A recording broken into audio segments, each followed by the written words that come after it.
어떻게 하죠? 기도하는데 이장로님이 설교 내용을 다 말씀해 주셔가지고 엄청난 스포일러가 대학에 들어가고 맞은 첫 방학이었습니다. 정신없이 대학생활 한 학기를 보내고 여름방학이 돼서 이제 어머니가 계시는 고향집에 다녀오려고 계획하고 있었습니다. 학교 선배가 묻습니다. 방학인데 시골 가냐고. 순간 우욱했습니다. 시골? 그리고 바로 대답을 합니다. 시골 안 가는데요. 지금 기억으로는 굉장히 퉁명스럽게 대답했던 기억이 나요. 시골 안 가고요. 포항 가는데요. 그리고 니네 알게 되었습니다. 서울 사람들에게 서울 말고는 다 시골이더라는 거죠. 그리고 방학이 되어 본가에 내려가는 것을 두고 이 서울에 사시는 선배님들은 을에 그냥 친근감의 표현으로 시골 가냐 이렇게 묻더라는 거죠. 그때까지만 해도 좀 예민하게 제가 받아들였나 봅니다. 포항이면 서울에서 좀 많이 멀죠. 지금은 그래도 도로가 더 잘 깨끗하게 뚫려서 예전보다 제가 이렇게 한국을 떠나올 때보다 훨씬 빠르게 간다고는 합니다만, 제가 있을 때만 해도 뭐 아무리 안 막히고 가도 5시간 딱 채워야 갈 수 있는 그런 곳이었거든요. 멀리 떨어져 있긴 하지만 그래도 시골이라고 불릴 만큼 그렇게 낙후된 곳은 아니었거든요. 왜냐하면 시골 하면 왠지 좀 낙후된 곳, 이런 이미지가 제 마음 가운데 있었던 거죠. 그러면서 나는 포항은 시골이 아니야, 나는 시골 사람들하고는 달라 라는 마음이 제 마음에 있었던 겁니다. 시골과는 같은 부류이기 싫다. 난 그대로 오히려 서울 쪽에 가까운 부류이고 싶다. 뭐 이런 철없는 생각이 저에게 있었던 거죠. 물론 얼마 가지 않아서 제가 알아서 방학이 되면 얘기하고 갑니다. 저 시골 갔다 올게요. 나는 빨리 적응하고 나는 빨리 회개한 거죠. 오늘 본문에도 그런 인물이 한 명 등장합니다. 예수님께서 한창 제자들을 불러 모으실 때였습니다. 친히 와서 보라 라고 하시면서 그들과 함께 거하셨습니다. 그렇게 예수님께서는 친히 당신을 증거하셨죠. 요한복음 특히 1장을 보면 계속해서 이튿날 이렇게 반복적으로 이야기들이 이어집니다. 이 이튿날이 계속 반복되면서 이야기들이 새롭게 진행되는 것을 이렇게 읽다 보면 뭔가 좀 역동적인 것이 느껴집니다. 그만큼 예수님께서 제자들을 불러 모으시는 그 역동적인 어떤 작업들, 그런 것이 하루가 다르게 계속해서 이어지고 있음을 느끼게 됩니다. 아마도 이 글을 쓴 저자 사도 요한 역시 그런 것을 염두에 두고 그렇게 표현했을 거라 생각합니다. 오늘 보면 역시 이튿날로 시작됩니다. 이날 예수님은 갈릴리로 나가려고 하시다가 빌립을 만나게 되시죠. 그리고는 그를 제자로 부르십니다.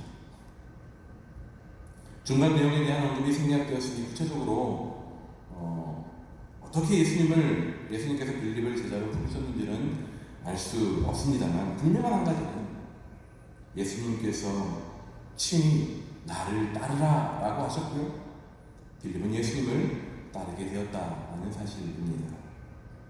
그리고는 빌립이 한 사람을 찾아가죠. 그가 바로 나다나엘, 우리는 이 학자들은 바돌로메라고도 합니다만 은근히 서울 사람 되고 싶었던 저 같은 사람 나다나엘에게 찾아갑니다. 빌립은 나다나엘에게 예수님을 소개하죠. 내가 한 분을 만났는데 그가 바로 모세가 율법에서 기록하고 선지자들이 이야기하던 바로 그분이라고 그렇게 말합니다. 그분은 나사렛 출신으로 요셉의 아들 예수시다라고 빌립은 나다나엘을 그렇게 전하죠. 빌립이 전한 내용으로 보아도 빌립은 분명 예수님을 만나고 예수님을 만난 한 분의 차 있었음에 분명합니다. 예수님이 어떠하신 분인지 이 빌립은 확신의 차 있었던 거죠. 여러 선지자들로부터 전해준 바로 그 메시아가 그분이라면 얼마나 엄청난 사건으로 다가왔겠습니까? 그런데 나다나엘의 반응을 보면 빌립과는 달라도 너무 다른 그런 반응을 봅니다. 나사렛에서 무슨 선한 것이 날 수 있겠느냐. 나다나엘은 그 무슨 말보다도 빌립이 만났다고 하는 그 사람, 그가 나사렛 출신이라는 것에 귀가 생겼습니다. 나사렛 갈릴리 지역에서도 소위 낙후된 시골 지역이라고 여겨지던 그런 곳이었습니다. 그런 시골 출신이 어떻게 빌립이 말한 대로 그런 이가 될 수 있단 말이냐. 상대적으로 수준이 낮다고 여기고 더 낙후되었다 여기는 것을 향한 편견으로 가득했던 나다나엘의 판단은 결국 그 상황을 바라보는 그의 시선마저 소위 회의적인 시선으로 만들었다는 거죠. 정작 그 역시도 갈릴리 사람이었습니다. 좀 차이가 있었다면 그는 보다 못하다 여겼던 나사렛 출신이 아닐 뿐 좀 큰 지역으로 보면 거기서 거기인 거죠. 하지만 그는 그렇게 회의론자의 모습으로 예수님에 대한 첫 반응을 보이고 있었습니다. 우리가 경험하기로도 회의론자는 이 인간관계 속에서, 특히 공동체 속에서 좀 말하자면 좀 부담스러운 존재일 수밖에 없는 게 사실입니다. 여기에서 회의론자와 소위 신중론자를 구별할 필요가 있습니다. 매사에 신중하고 조심스러운 자세 자체를 두고 무조건 회의론자라고 우리가 얘기할 수는 없다는 것을 여러분들 기억하시기 바랍니다. 무언가를 향해 조심스럽게 다가가고 신중하게 이해하려고 애쓰는 것, 공동체 가운데 반드시 필요한 부분이기도 하다는 것이죠. 그런데요, 이 회의론자는 좀 다른 것 같습니다. 그렇게 반응하는 이유도 나름이 있습니다. 자신이 가진 경험의 무게가 크게 자리하고 있기 때문입니다. 그것이 자신의 신념이 되고요, 소위 말하는 편견, 잘못된 이해에도 그것이 강하게 내 생각을 차지하게 되는 겁니다. 결국 의도치 않게 회의론자가 되고 마는 것이죠. 신앙에 있어서, 그리고 신앙 공동체에 있어서 이 회의론자는 긍정적인 영향보다는 부정적인 영향을 가져다 주게 됩니다.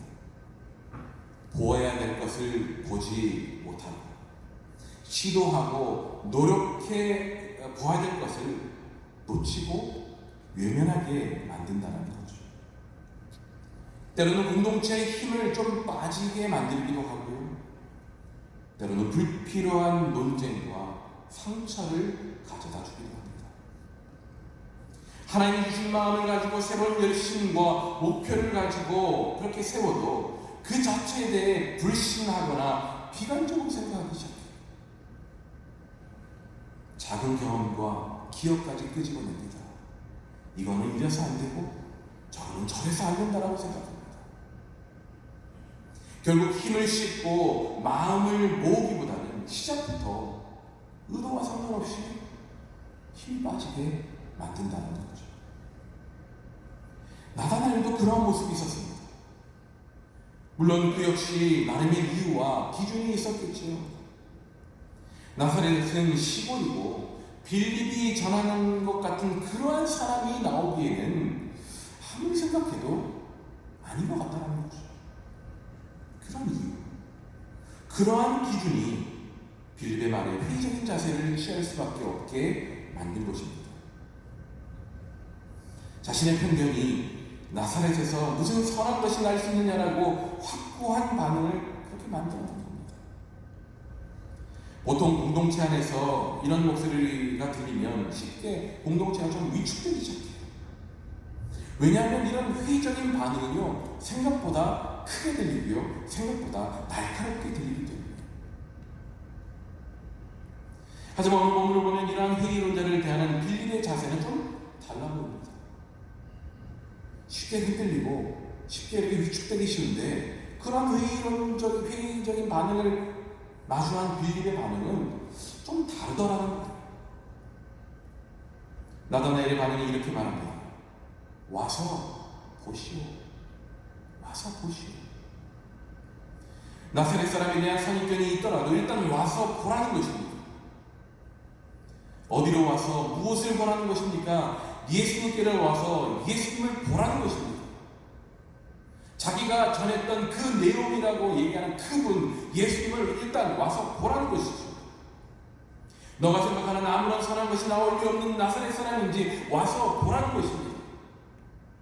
그런데 딱 여기까지였습니다. 나사렛에서 무슨 선한 것이 나오겠냐라며 회의적인 모습으로 일관하던 나다나엘에게 진리가 무엇인지 막 증명하려고 하지 않았다라는 것입니다. 너가 무시하는 예수님이 어떠하신 분인지 구구절절 스스로 밝히려고 하지도 않았습니다. 네가 왜 잘못됐는지 그것을 바꾸어 보려고 거기에 부단히 초점을 맞추지도 않았다라는 거죠. 자신의 말과 방식으로 설득하려고 하지도 않았습니다. 그리스도인의 1차적인 책임은 기독교 신앙의 진리를 증명하는 데에 있지 않다라는 것이죠. 1차적인 사명은 다른 누군가를 잘 설득해서 그리스도인으로 만들어내는 것에 있는 것도 아닙니다. 우리의 1차적인 사명은 와서 보라. 와서 보라. 그리스도에게로 나아가 그리스도를 보게끔 하는 것. 그것이 어찌 보면 우리가 해야 되고 우리가 할 수 있는 전부라는 것입니다. 근데 그렇게 와서 본다 할 때 과연 그들이 무엇을 와서 보겠습니까? 와서 예수님이 누구인지 보라는 것이지만 그들이 예수님을 볼 수 있는 방법은 그리 쉬워 보이지 않습니다. 누군가 믿지 않는 나의 이웃을 와서 우리 교회에 와서 보라라고 했을 때 그들이 와서 예수님을 어느 구석에서 볼 수 있겠습니까? 예수님이 저기서 주고 나누고 계시겠습니까? 예수님이 설교할 때 예수님이 이 자리에 서서 설교하시겠습니까? 와서 보라 할 때 그들이 와서 그분을 어떻게 볼 수 있겠습니까? 말씀을 통해 볼 수 있는 것이죠. 성육신 하심으로 이 땅에 오셨던 예수님께서 우리에게 주신 성경 말씀이 그들 각자에게 성육신 되어지듯 살아 드러나기 시작할 때 그들은 비로소 말씀을 통해 그리스도를 보게 됩니다. 뿐만 아니라 이와 함께 예수 그리스도는 지금도 우리 가운데 드러나고 계시죠. 그건 바로 말씀이 육신이 되는 은혜를 경험해가는 우리들, 이미 와서 보게 된 우리들, 그 말씀이 우리들 속에 드러난 그 말씀이 내 삶 속에서 구체적으로 드러나게 될 때 믿지 않는 이들, 믿음의 회의적인 이들, 바로 그들이 와서 그분을 볼 수 있는 것입니다. 내가 저기 앞에 서서 주보를 나눠드리는 것, 그것이 무슨 의미가 있을까? 우리가 생각해 볼 수 있겠습니다. 우리가 정말 환영하는 마음으로, 정말 와서 보라라는 그 진실된 마음으로 마음 담아 주보 나눠주시며 한번 웃어주시고 안아주실 때 바로 그 속에서 와서 예수님을 볼 수 있게 되는 것입니다. 와서 보라. 바로 우리의 삶을 봄을 통해 그들이 그리스도를 보게 되는 것입니다. 나다나엘은 그렇게 빌립의 말을 듣고 예수님께 나아가죠. 하지만 여전히 의인론자로서의 모습을 안고 그는 예수님께로 나아갑니다. 그를 두고 예수님께서 이렇게 말씀하십니다. 이 사람이야말로 참으로 이스라엘 사람이구나. 그에게는 거짓이 없다. 물론 이 말 자체를 두고 나다나엘을 온전한 믿음의 사람이야 라고 하시지는 않으셨습니다. 하지만 그에 대해 말씀하시길 하나님의 백성으로의 신실함과 진실함이 있구나 라고 인정해 주신 것입니다. 머리 굴리고 자신의 이익을 쫓아 거짓을 일삼는 이들과는 거리가 먼 사람이라고 예수님께서 인정해 주시고 계신 것이죠. 그런데 그런 예수님의 말씀에 반응하는 이 나다나엘의 반응이 참 인상 깊습니다. 아니, 다른 말로 얘기하면 참 한결같은 거죠. 어떻게 나를 아십니까? 모르겠어요. 그 뉘앙스가 어떤 건지 정확히 모르겠습니다. 아마 이런 걸 것 같아요. 근데 저 어떻게 아시는데요? 저 보신 적 있으세요? 저를 어떻게 알길래, 얼마나 알길래 저한테 그렇게 얘기하십니까? 나를 그렇게 평가해 줄 만한 무슨 근거가 있길래 그렇게 말씀하냐는 것입니다. 시카고의 루터란 신학교 설교학 교수인 잔 슈넬 리펜트롭 교수가 이래서 나다나엘은 Master of Suspicion 이라고 표현하는 것을 제가 말씀 준비하면서 주석하고 나왔습니다. Master of Suspicion. 한국말로 얘기하면요, 좀 쉽게 얘기하면 의심의 달인, 이렇게 표현할 수 있을 겁니다. 무조건 부정적인 의미에서만 볼 건 아니겠습니다만, 그만큼 신중한 렌즈로 모든 삶을 접근하려는 그의 모습을 적나라하게 보여주는 장면인 것이죠. 예수님은 회의론자 나다나엘의 질문에 이렇게 대답하십니다. 빌립이 너를 부르기 전에 내가 무화과 나무 아래에 있을 때에 보았노라. 이것이 뭘 말하는 것일까요? 당시 무화과 나무 아래에 이 율법 학자들 또는 이 율법의 내용을 공부하고 연구하려는 사람들이 많이 모여들었습니다. 그래서 이 율법학자들이 거기에 앉아서 서로 얘기하고 대화하는 내용들이 하나님의 말씀을 연구하고 자기의 생각을 나누는 그러한 자리였다는 거죠. 나다나엘도 그 자리에 자주 있었던 거예요. 무화과 나무 아래에서 너를 보았다는 말씀은 그렇게 좀 유추해 볼 수 있을 것입니다. 물론 회의적인 자세를 가진 그런 성품은 쉽게 바뀌지 않았겠지만, 그런데 예수님은 무화과 나무 아래에서 말씀을 배우고 고민하던 시간이 결코 헛되지 않았으면 하셨습니다. 물론 예수님을 만나기 전이었기에 그가 읽은 말씀은 우리가 보는 구약 성경의 말씀이겠죠. 하나님에 대한 말씀을 그가 연구하는 데 열심을 다해 참여했던 것입니다. 그의 열정과 소망이 무엇인지를 충분히 가능케 해줄 수 있는 그러한 이야기인 거죠. 예수님은 그런 나다나엘의 모습을 결코 가벼이 여기지 않으셨습니다. 그리고 그의 마음의 중심을 누구보다도 잘 아시는 것이죠. 네가 그 자리에 가서 그렇게 말씀을 연구하고 무엇이 진리인지를 알고 애쓰는 그 마음만큼 너는 참으로 그래도 하나님의 말씀 앞에 성실하고 신실하고 진실이 되게 살려고 애쓰는 사람이구나 라는 것을 예수님은 아셨던 것입니다. 그렇게 나름 신실함을 잃어버리지 않으려 애썼던 나다나엘, 그에게 기적과도 같은 일이 일어난 것입니다. 무화과 나무 아래에 있던 너를 보았다는 말씀 앞에 그런 놀라운 반응을 보여주죠. 라피요, 당신은 하나님의 아들이시오, 당신은 이스라엘의 임금이시오. 오늘 본문 말씀 가운데 가장 해석하기 힘든 부분입니다. 성경은 무화과 나무 아래에서 너를 보았다고 하셨던 이 48절입니다.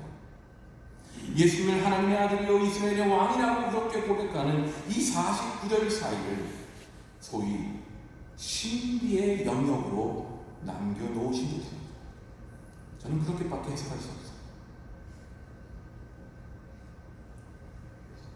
감히 우리의 논리와 이해의 영역 안에서는 다 설명할 수 없지만, 분명 하나님께서 역사하심을 통해 하나님께서 이루신 그 기적의 순간, 바로 그 신비의 영역이 48절과 49절, 다시 말하면 너는 참으로 하나님의 백성이다, 이스라엘 사람이다 라고 얘기하시고 인정해 주셨던 그 말씀과 저는 하나님의 아들이요 그렇게 고백했던, 이스라엘 왕이라고 고백했던 이 나다나엘의 고백, 이 49절 사이, 이 구절은 정말 신비의 영역이 아닐 수 없다는 것이죠. 분명한 것은 그 48절과 49절 사이에서 하나님, 예수님께서 일하시고 역사하셨음을 분명한 사실입니다. 예수님을 처음 대했던 그 순간조차 회의적인 반응을 보여줬던 나다나엘 아닙니까? 근데 그가 예수님을 만나고 예수님과 대화해가며 순식간에 변화를 보여줬다는 것입니다. 48절과 49절 사이 일어난 일을 우리는 감히 말할 수 없습니다. 그는 이래서 이렇게 된 거야 라고는 감히 말할 수 없습니다. 그래서 온전히 하나님의 영역이에요. 하지만 하나님은 분명히 일하신 것이지요. 분명한 사실은 나다나엘이 예수님께로 나아갔고 여전한 회의적인 자세에도 불구하고 예수님을 만난 후 그가 보는 회의주적인 모습이 완전하게 사라지게 되었다라는 것. 그것이 소위 말하는 팩트요, 사실입니다.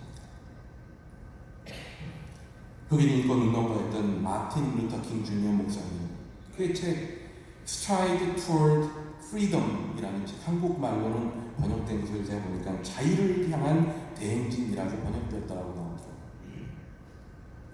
그 책 중에서 주님의 임재, 주님 앞에 서게 되니 어떠한 변화를 가져오는지를 이렇게 자신의 경험을 통해 나누고 있는 부분을 보았습니다. 제가 그 부분을 잠시 읽어드려볼게요. 나는 완전히 포기하려 했습니다.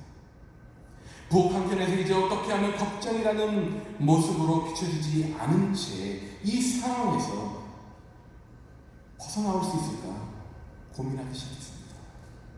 점점 지쳐갔고 그나마 가지고 있던 용기마저 사라져버리고 이제는 하나님께 이 모든 문제를 가져갈 수밖에 없다라고 생각했습니다. 머리를 감싸고는 식탁 아래를 그리고 크게 기도하기 시작했습니다. 그런 밤 하나님께 했던 말이 아직도 선명하게 기억납니다. 저는 제가 지금껏 해온 모든 것이 분명 옳다고 생각합니다. 하지만 지금 저는 두렵습니다. 사람들은 저에게 강한 리더십을 요구하고 있는데 내가 지금 힘과 용기를 가지지 않고 그들 앞에 선다면 그들 역시 흔들리고 말 겁니다. 저는 이제 끝난 것 같습니다. 저에게 남은 것은 없습니다. 이젠 더 이상 홀로 감당할 수 있는 지경이 아닙니다. 그렇게 주님께 고백하던 바로 그 순간 이제는 한 번도 경험해보지 못했던 하나님의 임재를 경험하게 되었습니다. 마치 내 안에 들리는 조용하지만 확신에 찬 음성과도 같았습니다. 정의를 위해 일어서라. 진리를 위해 힘을 내라.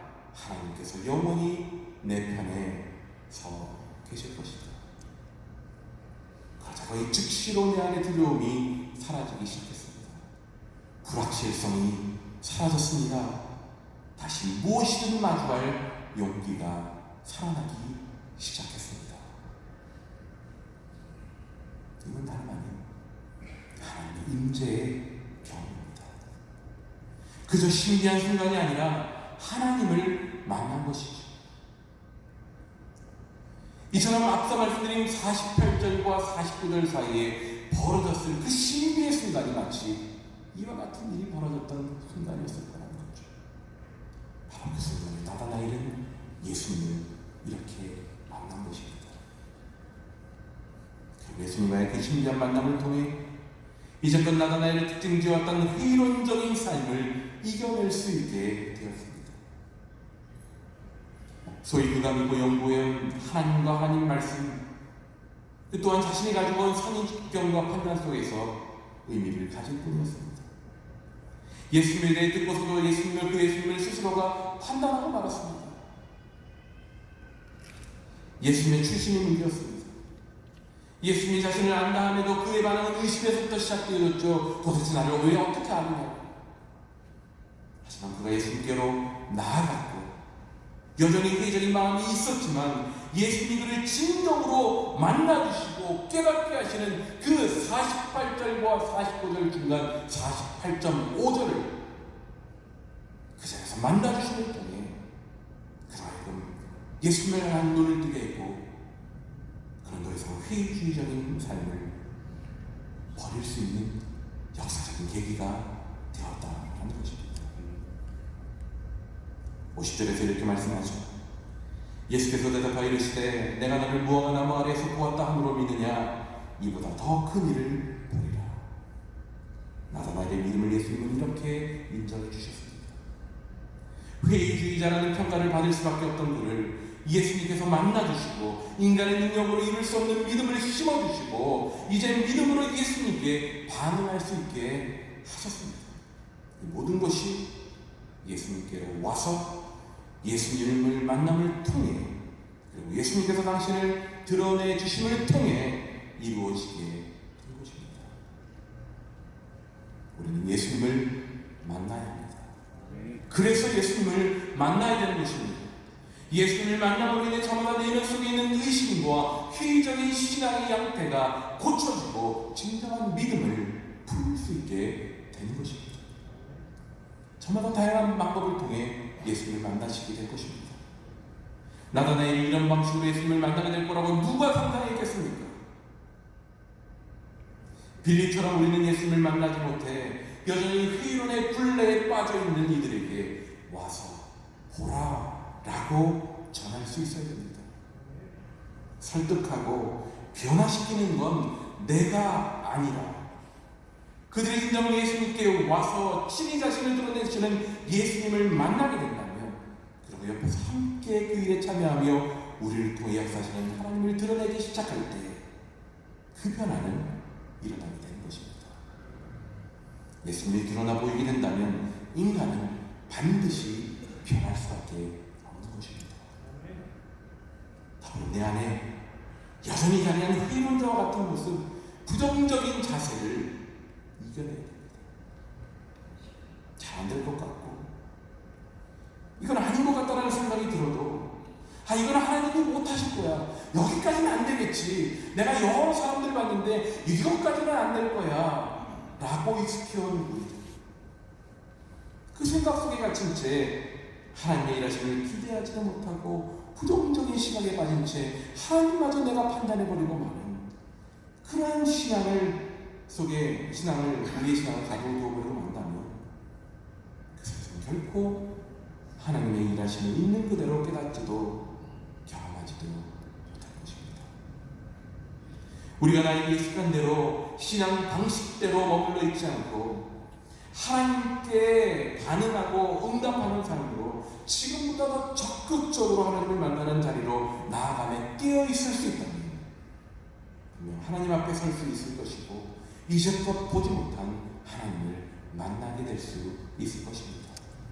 이제껏 우리의 회의적인 마음, 이제껏 우리의 부정적인 마음, 이것까지는 하나님이 해주시지 않을 거야 라고 생각하는, 이것까지는 이루어지지 않을 거라고 여겼던 그 부정적인 우리의 장벽을 뛰어넘고 하나님께 나아갈 수만 있다면 이제껏 우리가 깨닫지 못했던 하나님의 능력, 하나님의 우리를 변화시키는 능력, 그 은혜를 우리가 경험할 수 있게 된다는 것입니다.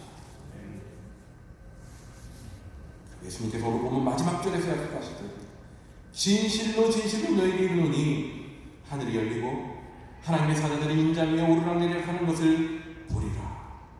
여러분 50절은 너에게 하는 말이었어요. 다시 말하면 나다나엘에게 하는 말씀이었습니다. 51절은요 영어 성경은 다 유라서 영어 그 주석을 보면 이 얘기를 많이 해요. 50절과 51절의 차이를 보여. 영어는 유기 때문에 뭔지 잘 모른다. 근데 한국말은 참 대단한 것 같아요. 51절은 너희라고 얘기하면서 이것이 단수가 아니라 복수구나라는 것을 압니다. 무슨 말입니까? 우리 모두에게 약속해 주시는 것입니다. 하늘이 열리고 하나님의 사자들이 인자 위에 오르락내리락 하는 것을 보게 되는 것, 그것이 너희들 가운데 있겠다는 거예요. 너희가 나에게 나오면 이 장면을 보게 된다는 것입니다. 하나님 사자를 만난 그 베델에서의 야곱의 이야기를 기억나게 하지 않습니까? 이는 무엇입니까? 우리들에게 하나님과 이 땅을 연결시키기 위해 이 땅에 오신 예수 그리스도를 통해 하나님과 우리가 연결되어지는 은혜를 너희가 맛보게 될 것이다 라는 것을 약속해 주시는 것입니다. 언제? 너가 와서 보게 될 때, 너가 와서 너의 모든 의심과 부정적인 장애물을 넘어서서 나를 만나게 될 때 너에게 내가 계시하는 나를 보게 될 것이다. 그때에 바로 하나님과 이 땅을 연결하는 예수 그리스도의 은혜가 무엇인지를 너희가 보게 될 것이다 라고 약속해 주시는 것입니다. 여기는 우리 모두에게 내 안에 틀에 갇혀 복음을 향한 회의론자의 모습으로는 불가능한 믿음의 삶, 믿음의 경험일 것입니다. 주님 앞으로 나아가서 주님을 만나야 합니다. 그 주님을 만날 수 있다면 바로 이 약속의 말씀이 나를 위한 것임을 경험할 수 있게 될 것입니다. 지금도 우리를 초대하십니다. 와서 보라. 지금도 이 와서 보라는 이 메시지를 나의 가족들에게, 나의 이웃들에게 이 열방을 향해 전하라고 도전해 주십니다. 멀리 생각하지 마시고 여러분들의 일상의 삶의 자리에서, 여러분들의 일터에서 와서 보라. 이 고백을 기쁨으로 감당해내시는 우리 모두가 되었으면 좋겠습니다.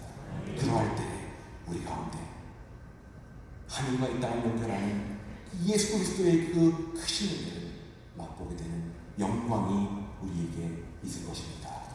그들을 경험하는 저와 여러분 모두가 되시기를 간절히 소원하고 축복합니다.